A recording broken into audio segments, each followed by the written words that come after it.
Info Afrique sur Al24 News et bienvenue à tous. Les douanes algériennes et libyennes ont convenu lors de la réunion de la commission mixte tenue lundi à Alger de renforcer leur coopération bilatérale en matière de circulation des marchandises et de lutte contre la fraude et la contrebande entre les deux pays voisins qui partagent une bande frontalière de plus de 900 km. La réunion a porté également sur la coopération dans le domaine de la numérisation du travail douanier et de la formation continue, notamment en matière des sciences administratives.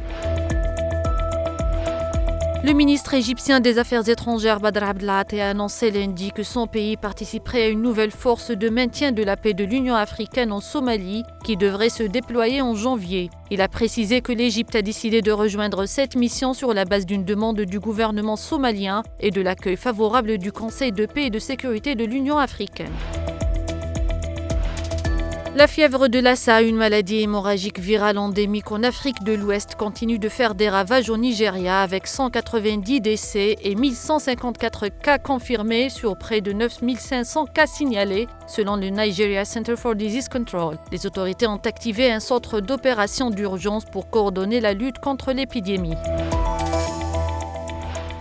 Plusieurs personnes sont descendues dans la rue lundi à Maputo, la capitale du Mozambique, pour manifester contre la validation par la Cour constitutionnelle de la victoire de Daniel Chapo à la présidentielle, alors que l'opposition maintient ses dénonciations de fraude. Des barricades ont été incendiées et des bâtiments publics endommagés et plusieurs blessés ont été admis à l'hôpital central. La police a renforcé sa présence notamment sur les principales artères de la capitale qui restent figées dans un climat de peur et d'insécurité.